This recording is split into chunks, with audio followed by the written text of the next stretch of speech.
Hi guys, this is the review for the 5 groups of vertebrates. All vertebrates have a backbone, they all have endoskeleton, so our bones are inside, and all vertebrates have bilateral symmetry. Remember, if you divide an organism in two, the two sides are going to be pretty much the same. This happens to all vertebrates. Work on the Socrative. All this is very not explained, but you can practice it in detail in the Socrative until you're completely sure you got it. So there are 5 groups of vertebrates. We have the jawless, we have the fish, the amphibians, then we have the reptiles, and then we have birds and the mammals. It's very brief. The fish, what you need to remember, we have 3 groups. The simplest one, that they have the skeleton made of cartilage and they don't have jaws, are called jawless. And we're going to have here the lamprey, and we're going to have here the hawkfish. They're parasites. They like to attach to something and suck blood and nutrients. So we have the jawless fish, lamprey and hawkfish. And then the second group is the one that only have cartilage as a skeleton. This is typically the sharks and also rays. And the third group of fish is the most common one, is the bone fish. These are the heavy ones. Remember, we talked about the swimming bladder, the fact that a bony fish need to use this swimming bladder to achieve buoyancy and be able to go up to the surface of the water so they could eat and also get warm, because fish are cold-blooded. So again, a review on the fish. Let me go directly. All fish have gills. All fish have fins and scales. They are all cold-blooded. They have the lateral line, that line that we see at the side of the fish, that helps them detect movement either from a predator that's coming for them or from a prey that they want to catch. They have sexual reproduction outside in the water. The female lays the eggs out, and then the male comes and spreads the sperm. They don't have shells, so that's why they need to lay the eggs on the water, and also the swimming bladder that helps them swim. And that's all for fish, the introduction. And then we have the 3 groups. I'm going to review them again. Jawless fish, the ones that are all cartilage, no real teeth. They attach to the prey and suck blood. They're parasites. The 2 examples are hawkfish and lampreys. Remember, those were the ones that look like snakes, but they're not snakes. The snakes are reptiles. We're talking about fish, but they're very elongated. The second group, the cartilage, one of my favorite, of course, sharks and rays. And then we have the bony fish, the common ones. They are heavier, therefore they need the help of the swimming bladder. So this was all fish. Now let's see amphibians. This is a very cool group. They have they go through metamorphosis. You have the egg, then for example, you have a tadpole in the case of frogs, and they develop. They still don't have shell in their eggs, so they need to be in contact with water to lay their eggs. Also, their skin is very smooth and soft, and they use it to breathe.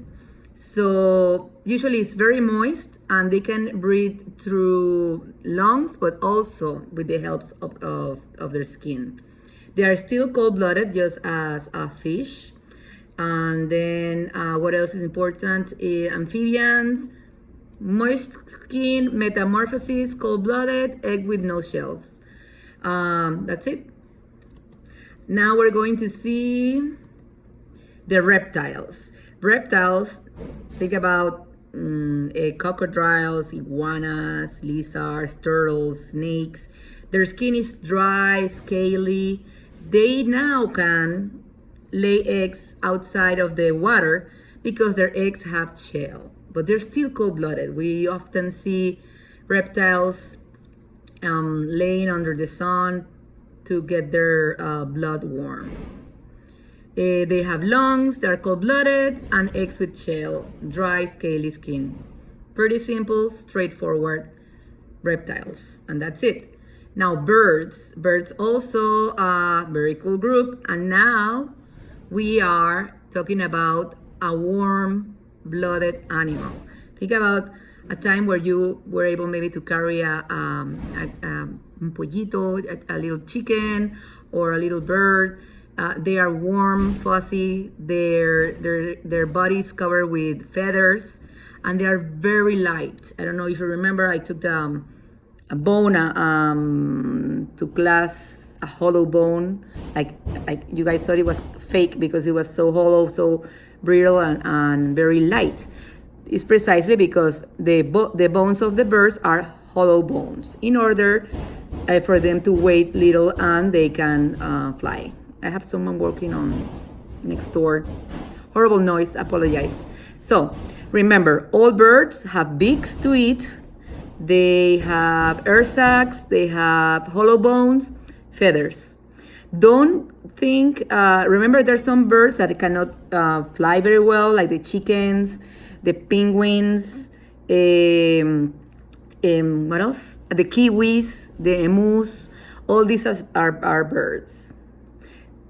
So finally, mammals. Mammals always have either fur or hair. We breathe through lungs. Think about yourself, think about your puppy, but also think about whales and dolphins. That's why they have to come up out to the surface and breathe. We're warm-blooded. That's why if we get a cold, we can get really warm because our body warms themselves. And we produce milk. That's why we're called mammals. Parental care, think about your parents. The mom bat is a mammal, takes care of the babies. So mammals, hair or fur, lungs, warm-blooded, and produce milk. As you know, there are three groups. We have the marsupials, which are super awesome. They are the ones that carry the babies in the pouch, like the kangaroos, and the opossum. That is the only marsupial we have in America.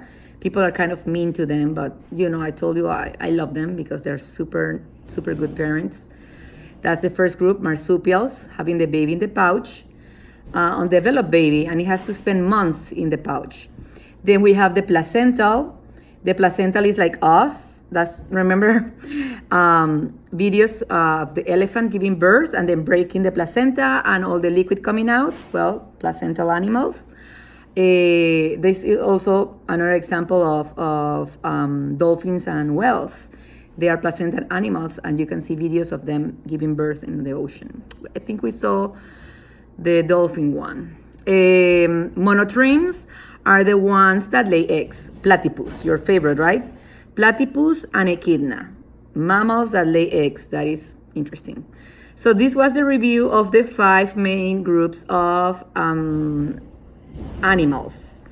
The third video is the review on how to classify the animals. In the test, you're going to have an example also on how to do it. It's very simple. I'm going to show you. I'm going to work with you in 4 or 5 examples in video number 3.